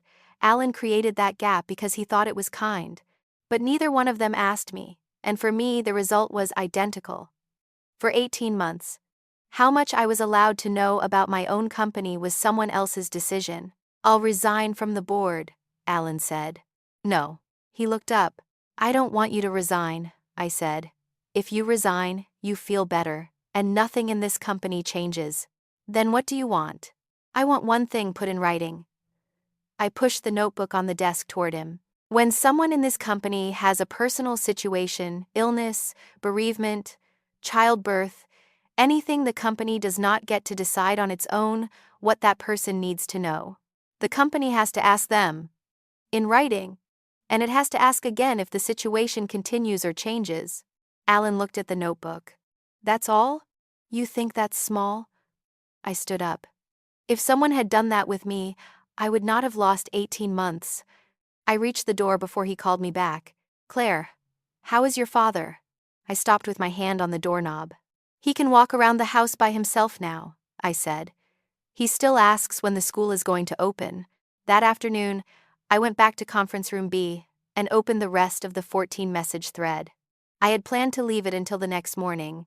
I turned off the monitor once, then turned it back on. The first 9 messages were administrative. Messages 10, 11, and 12 were about scheduling. Message 13 was from Evan to records, dated 11 months earlier, exactly 3 days after the contractor proposed the design change to the multi-purpose building. In it, he wrote that Claire had not reviewed the revision and that the document package should still be submitted on schedule. The city issued its findings in the 7th week. The report was 23 pages long, and I only needed 3 lines. Claire Bennett did not approve the revision to the multi-purpose building. Evan Bennett knew Claire Bennett did not approve that revision. The document package was still submitted, and construction continued under Claire Bennett's name and seal. No one explained it to me in technical terms. No one talked about mechanisms, processes, or system audit trails. The city simply established those 3 facts, and those 3 facts were the entire issue. I read the findings alone in conference room B on a Friday afternoon, and when I finished, I sat there for about 10 minutes. Then I reopened message 13 in the Do Not Disturb Claire thread, because only then did I understand it. In that email, Evan did not ask anyone whether they should call me. He did not say I was busy. He did not say I would be updated later. He wrote exactly 1 sentence to the records department, in parentheses, like an operational note. Don't pull Claire back in, she'll stop progress. For weeks, I had lived with a more comfortable theory, that Evan was busy, that he forgot, that he thought the issue was minor, that he meant to tell me at a better time, and that time simply never came. That sentence erased the entire theory in 4 seconds. He did not forget to ask me. He knew exactly what I would say. He did not want that answer, so he did not ask. And there was something else inside that sentence, something I did not see immediately. He did not write, "She'll get angry." He did not write, "She'll make trouble." He wrote that I would stop progress, which meant he knew I would stop it for the right reason. He had not doubted my professional judgment for 1 second. He trusted it enough to plan around it. For 18 months, the only person in the company who had never doubted my ability was the same person who told me I had been out of the profession too long. The strange thing was that I did not cry. I had cried many times during those 6 months, usually at ridiculous moments in parking lots, in front of a vending machine. But not then. What I felt was closer to quiet. For 18 months, part of me had kept asking whether I was imagining all of this, whether I was being difficult, whether I was simply upset about being left behind the way Evan said. That sentence answered everything. I had not imagined it. It was real, it was written down, and it had a date. The meeting with Brooke took place the following Tuesday, with the company attorney and 1 board member present. She arrived on time in a dark blue suit, carrying a thick folder she never opened. "I want to say this first," she said. "I knew nothing about the seal. I don't handle technical records. That is not my job." "I believe you," I said. She paused slightly. "I didn't ask you here because of the seal," I said. "I asked you here because you wrote most of what this company said publicly about me. I work in communications. I write what I'm given." "You were told that I had left the profession?" "I was told that you were on extended leave and did not want to be disturbed." She said it neatly, without defensiveness. "I built the public positioning around that. If that was wrong, I'm sorry, but I didn't create it." I pushed a printout across the table toward her. It was her own email, sent to communications 8 months earlier, instructing them how to respond when the press asked about my role in Northgate. In it, she wrote that I should be described as a co-founder, that my technical title should be avoided, and that they should not confirm I was still the engineer of record. She read it. She did not pretend to be surprised. I gave her credit for that. "You knew I was still the engineer of record?" I said. "Yes." "Then why?" She put the paper down, and for the first time in 2 years, I heard her tell the truth. Because every time you showed up, everything slowed down. The attorney looked up. Brooke kept going. I joined this company when it had lost 3 bids in a row. Evan pulled it out of that. I helped him do it. We kept Northgate moving. We kept the school district on our side through 2 difficult years. She looked directly at me. And you were somewhere else, and every time your name came up in a meeting, it came with a question that stopped everything for another 2 weeks. I thought this company survived because of the person who could sell it. I still think that. I let her finish. He sells what we do, I said. I'm responsible for what he sells. Those have never been the same job. You think I don't understand that? I think you do, I said. I think you understand it very well, and you still wrote that email. She did not answer immediately. She looked down at the unopened folder in front of her, and when she looked back up, her voice had changed. What do you want me to say? That I destroyed your career? I didn't destroy anything. You disappeared, and a company cannot leave a place empty for 18 months. I did not disappear. I took care of my father. To me, it was the same. She said the words, heard herself, and stopped for half a second. I mean, to the company it was the same. No. I let that one word stand alone. That is exactly where you are wrong, and it is not a matter of wording. If being absent to care for a family member counts as abandonment, then everyone in this building is working under a condition no one has ever told them about. She did not answer. The rest happened quickly, and there is nothing much to tell. Brooke left the company at the end of the month. 3 days after the city's findings were released, the board voted to remove Evan from his executive role. The records related to the use of the seal were referred to the state licensing board, which had its own lengthy process that I neither controlled nor followed step by step. My attorney filed for divorce in the 2nd week of July. Evan did not contest it.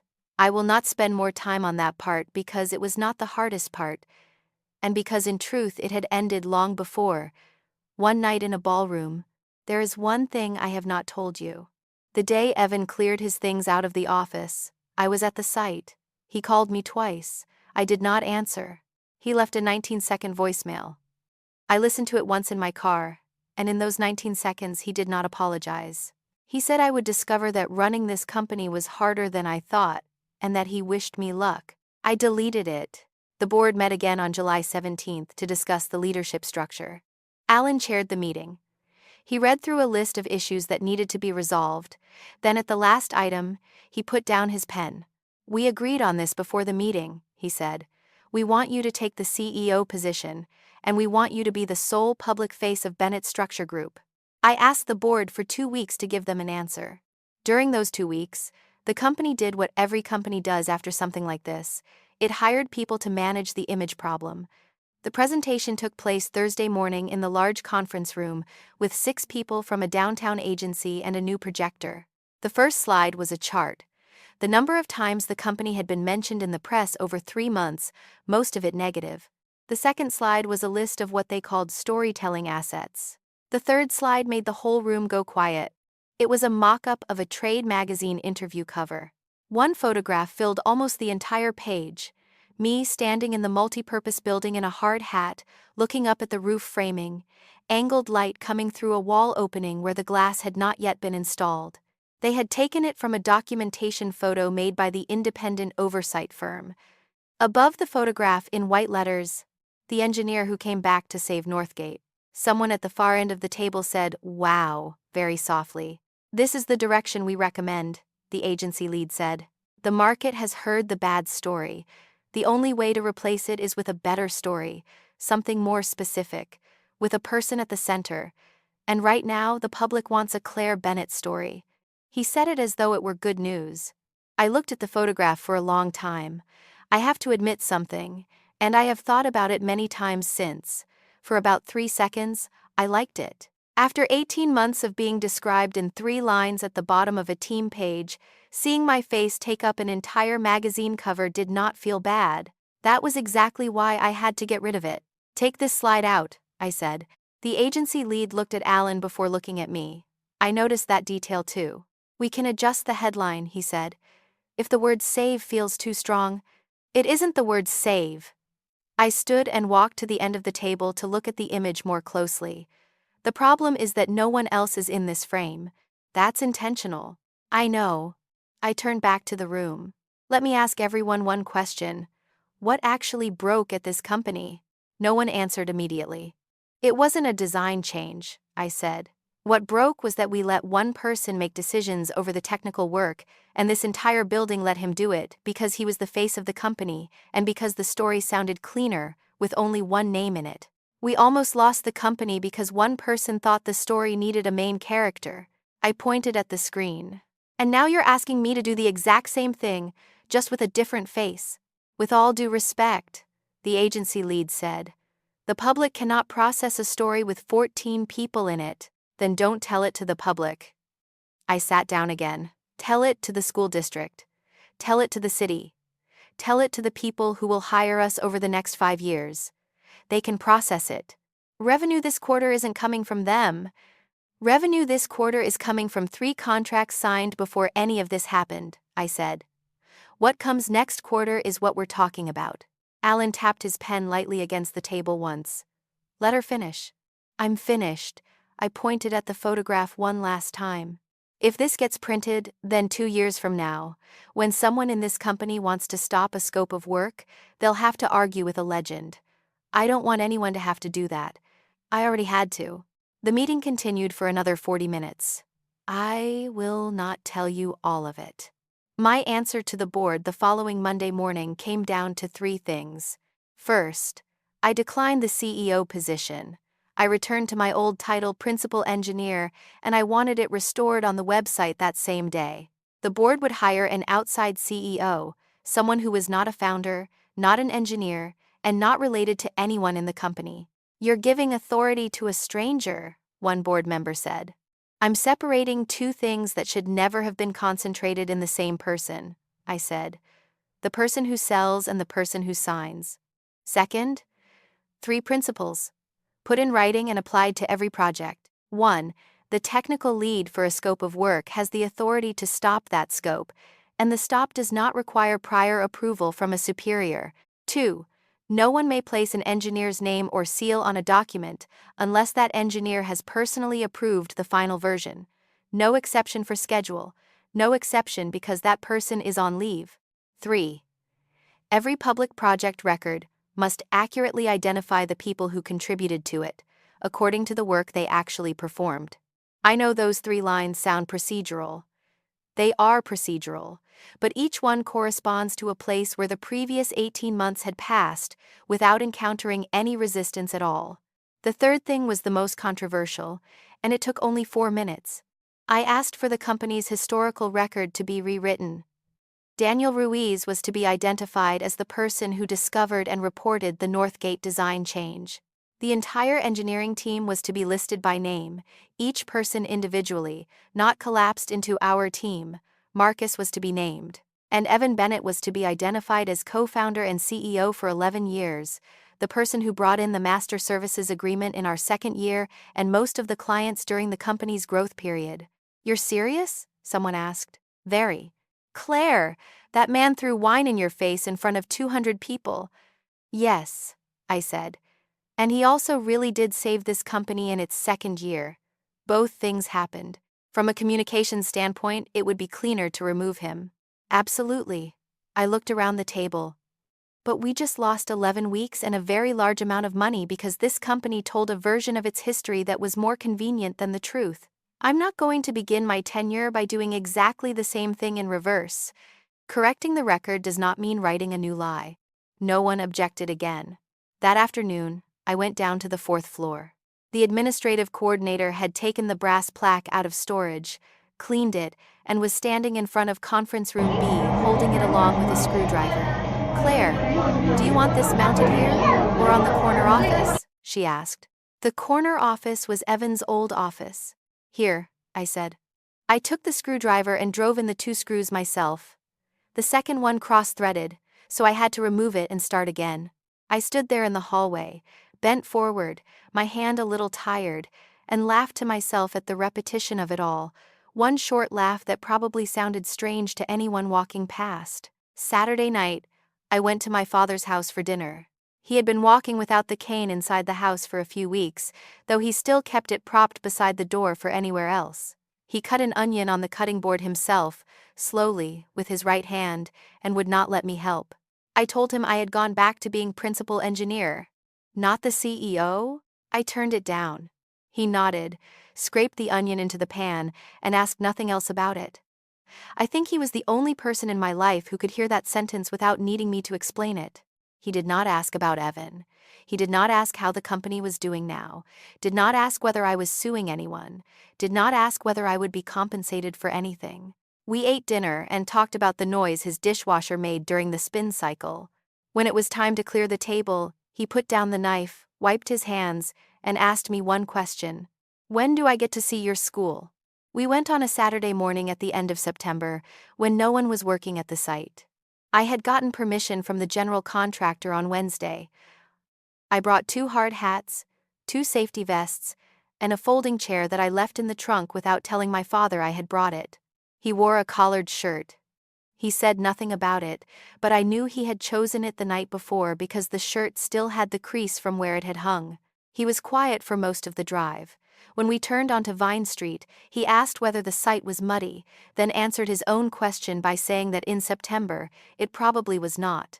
We parked on the west side, in the spaces closest to the entrance. It was about 40 meters from the car to the gate. My father covered those 40 meters in almost 4 minutes, using his cane and stopping twice. I walked on his left, half a step slower than he was, and I did not reach out to help. That was something I had learned over 18 months. Sometimes real help means slowing down and not touching. At the gate, he stopped longer than he had the other 2 times. I thought he was tired. But he was not looking down at his feet. He looked straight ahead, both hands resting on top of his cane, and stood there long enough for me to understand that this was not a rest stop. Northgate was nearly finished. All the glass was installed. The south playground had been paved but not yet striped.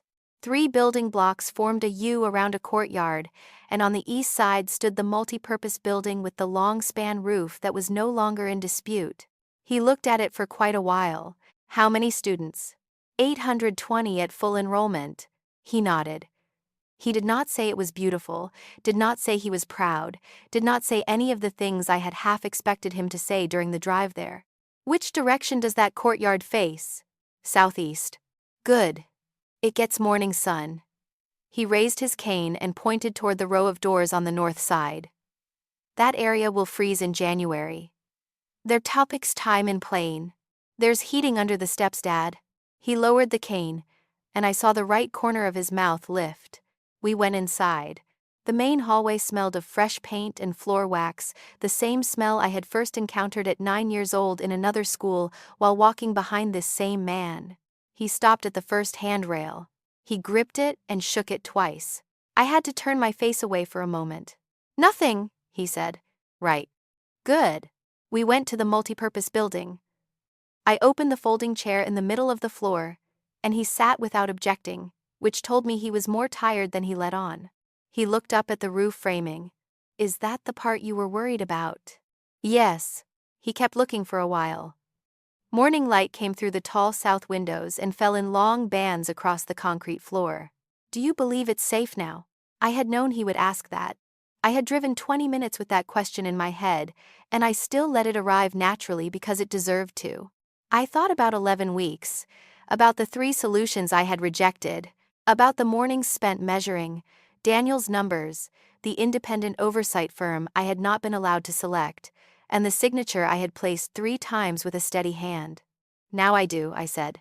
Then your name is in the right place. He said it as casually as a comment about the weather, then rested his hands on his knees and kept looking up at the ceiling. I sat down on the concrete floor beside his chair, and I let myself think about what I had avoided thinking about for 6 months. During the 18 months I cared for my father, I carried a feeling I had never said out loud to anyone, not to Evan, not even to myself during the day.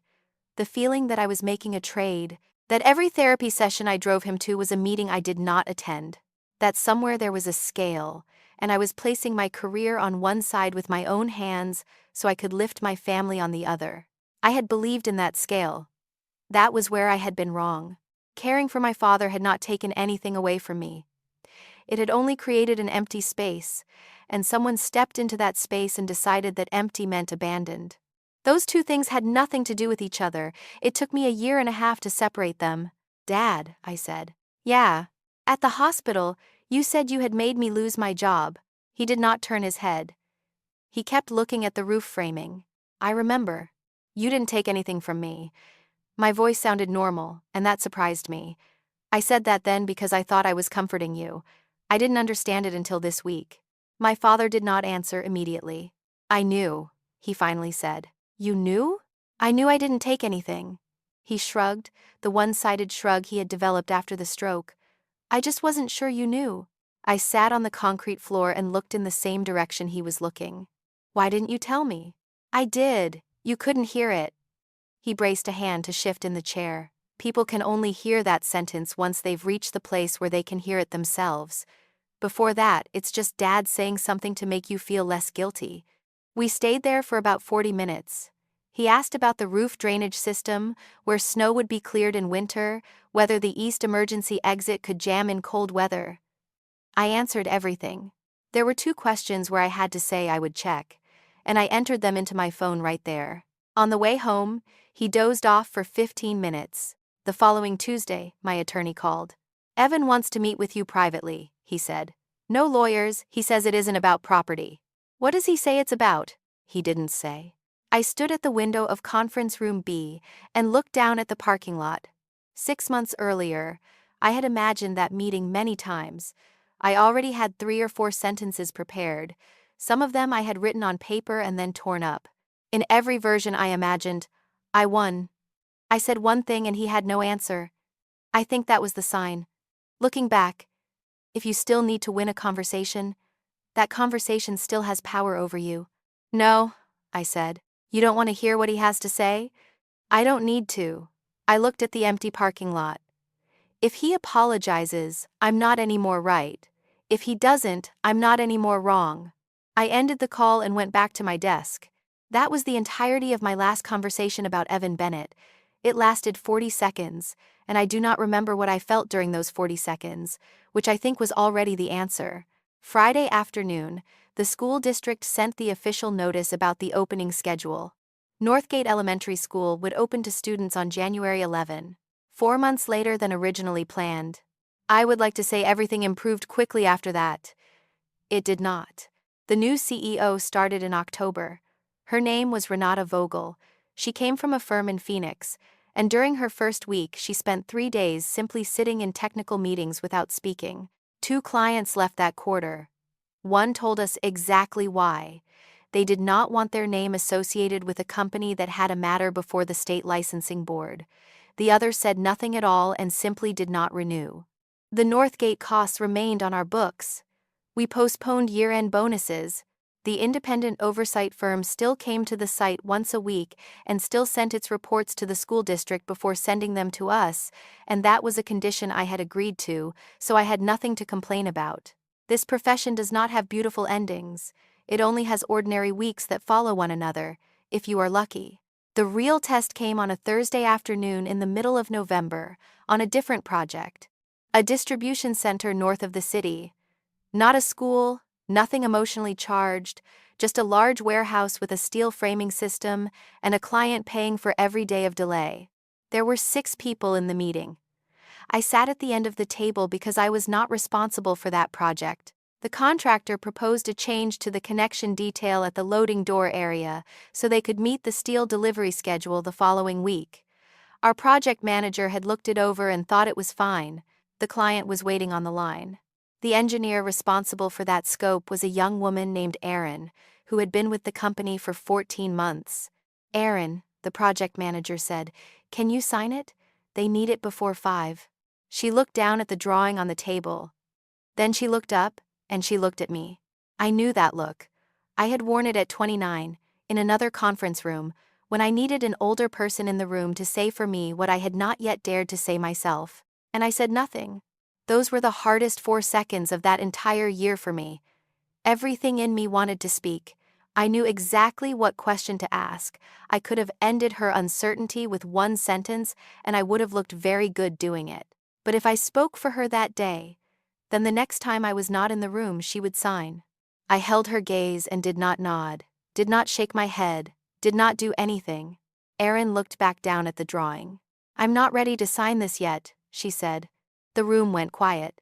The project manager started talking about the steel delivery schedule. She continued, her voice quieter but without taking anything back. "I'm not saying it's wrong. I'm saying I don't understand this detail well enough yet to put my name on it before 5 this afternoon. We have 4 days of float in the schedule," the project manager said. "Exactly 4 days. You're going to use all of them on a feeling?" "It isn't a feeling. There's one thing I haven't checked yet." "What?" "I'll be able to tell you after I check it." Daniel was the first person to speak. "Then we stop it." He said those 4 words as matter-of-factly as someone reading a train time. We stopped. The client was not happy. The project manager made 3 calls in 20 minutes. Renata called me just before 6 and asked whether I was sure, and I told her I was not the person making that decision. Erin was. It took us 4 days to review that detail. And this is the part I need to tell accurately, because it is the most important part. There was no disaster. The review showed that the contractor's approach was basically acceptable. There was one small point that needed adjustment in the layout of a connection group, something that, if left unchanged, would very likely never have caused any problem over the life of the building. We corrected it. The correction took half a day of labor, 4 days of delay, one small adjustment. That was the entire result. Tuesday afternoon, Erin came to my office. She stood in the doorway and did not sit down. "I'm sorry," she said. 4 days. For something that didn't matter. "You think that if it turned out not to matter, then you were wrong?" She did not answer. "Sit down." She sat. She put her notebook on her lap, then picked it up again, and I realized she had prepared a much longer apology. "Erin, if the rule in this company is that you are only allowed to stop something after you can prove there is a disaster," I said, "then no one will ever stop anything, because no one knows in advance. That is exactly why people need to be allowed to stop. But 4 days. 4 days is the price of being allowed not to be certain." I moved my coffee cup aside so I could see her more clearly. "This company once had a cheaper version. No one stopped anything, everything stayed on schedule, and it cost us 11 weeks and an amount of money you'll see in the year-end report. The project manager doesn't see it that way. The project manager is doing his job, which is to keep everything moving. Your job is different." I tapped one finger on the desk. "Those 2 jobs are supposed to collide. The day they stop colliding is the day this company is in trouble again." She was quiet for a while. "Were you going to speak for me that day?" she asked. "In the meeting?" "Yes," I said. "Very much." "Why?" "I thought about a school hallway in summer, a wobbly shelf, and a man who handed me a screwdriver instead of fixing it himself. Because it has to be your name on the record," I said. "Not mine." After she left, I sat alone in my office for a long time. I had thought the moment I would know everything was all right would be when the city issued its findings, or when the board voted, or when I signed the final version of the multipurpose building design. It was not. It was that Thursday afternoon, when someone I barely knew said 6 words in a meeting about a warehouse, and the first person to stand behind her was not me. What had almost killed this company was not Evan. Evan was simply the first person to take advantage of it. What almost killed it was a system in which saying stop required too much power, and I had fixed that system, and now it worked even when I was not in the room. Monday morning, the school district sent me the design for the dedication plaque that would be installed in Northgate's main lobby. I opened the attachment and read it from top to bottom. No name on it was larger than any other. On January 11, Denver was 2 degrees below zero, and there was no snow. I arrived at 7:15. Earlier than the school staff. The parking lot was still empty, and I stood at the edge of the grounds for a while, looking at the playground with its finished markings, yellow and blue hopscotch lines painted on the concrete. At 7:40 the first bus turned in. Then everything happened very quickly, the way a building changes from one state to another in only a few minutes. Children poured out. Parents double-parked along Vine Street despite the no parking signs. There were people calling to one another, car doors closing, shoes running over the north steps, the same steps my father had said would freeze in January. They did not freeze. I brought my father at 8. He walked in slowly with his cane, stopped once at the main entrance, and again I walked on his left without reaching out to help. In the lobby, the dedication plaque had been mounted on the right wall at adult eye level. It was brass, modest in size, with no company logo centered on it. At the top were the school's name and the year of completion. Beneath that were the groups: school district, architect, general contractor, independent oversight firm, and structural engineers. Under structural engineers were 7 names in alphabetical order. Claire Bennett was on the first line because of the B.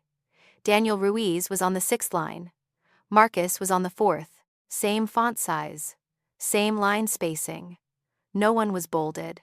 In the company's historical record, on a page very few people would ever read, Evan Bennett was identified as co-founder and CEO from the year the company was founded through the previous year, the person who developed most of the company's client base. No line said he designed Northgate. No line said he did not. My father read the plaque for a long time, from top to bottom, the way he read everything. 7 people, he said. Yes, better than 1. He raised a hand and touched the brass, then pulled it back because a teacher walked past, and he did not want to be caught doing it. You know something? He said. In 30 years I never read a single plaque in a school. Nobody does. Then why did you read this one? Because I know the story behind it. He planted his cane and turned toward the hallway. The others have stories behind them too. I just don't know them. We reached the multi-purpose building at 9, when the school-wide assembly began.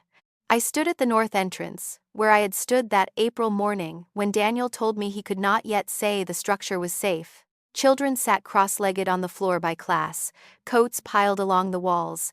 Teachers stood on both sides. Someone was adjusting the microphone and it squealed once, and the whole room laughed. A little girl ran in late, about 7 years old, wearing a pink coat with one shoe untied. She ran directly beneath the eastern half of the roof, framing the part that had been taken down and rebuilt, the part that delayed an $82 million project by 11 weeks, and she did not look up once. She just ran, found her class, and dropped down beside a friend. I stood there thinking about a wooden shelf in a 3rd-grade classroom 29 years earlier, with my name written in marker on the underside of the top board. My father had not erased that name.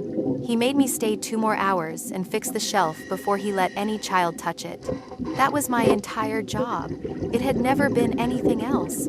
After the assembly, a reporter found me in the lobby.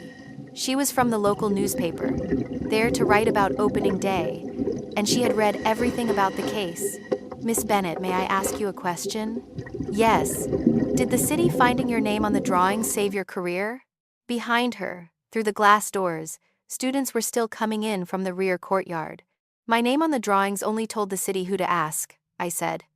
Going back to the project was what helped me remember that I still knew how to answer. She wrote that down. Then she asked whether I felt I had saved Northgate by myself. No, I said. And I hope you get this part right. I told her that Daniel Ruiz was the first person to find the change and the first person to speak up about it, in a place where speaking up could have cost him his job, that 7 people on the team remeasured every structural member over 3 weeks, that the school district accepted a 4-month delay instead of pressuring us to preserve the schedule, that the city ordered a stop and verification instead of letting everything continue for the sake of convenience. If any one of those people had chosen differently, I said, I would not be standing here today. She asked one final question, not really an interview question, just the kind people ask after they have closed their notebook. You were away for 18 months. Do you regret it? It took me a while to answer. For a year and a half, I had believed I was losing something. I believed it during those afternoons on the 4th-floor bench with a laptop on my knees. I believed it when I watched my title disappear from a website. I believed it most strongly the afternoon a young technician I had just met told me she thought I had only co-founded the company with Evan. And none of that was true. What Evan took from me was not an award, not a title, not a project. He took the time during which I believed that caring for my father meant giving up my right to practice my profession. He did not create that belief. He only found it inside me and let it grow because it was useful to him. Taking a pause is not disappearing. Caring for someone you love is not giving up. And no one, not a husband, not a board, not a company, has the right to read your absence and translate it into consent. No, I told her. I don't regret it. I hope my story helps you remember one thing: protecting your work, your voice, and your right to make your own decisions is not selfish. You can love someone, trust them, and build something with them for years. You can also pause your work to care for your family. But none of that gives anyone else the right to make decisions for you, use your name for something you did not agree to, or turn your absence into proof that you gave up. If you were in my position and discovered that your name was still on a project you had never approved, would you take your name off to protect yourself? Or would you stay, accept responsibility, and make it right? Leave your choice in the comments below. I truly want to know what you would do. My father was sitting on the bench beside the lobby window while I talked. When I came back, he was looking out at the playground. I sat down beside him. The bell rang. The hallway emptied over about 30 seconds, the way school hallways always do, until all that remained was the sound of someone closing a door upstairs. Evan once said I was just a name on paper, but he never understood what that name meant to me. It was not reputation. It was a promise that if other people walked into something I had helped build, I would not look away when something was wrong. And this time, I kept that promise.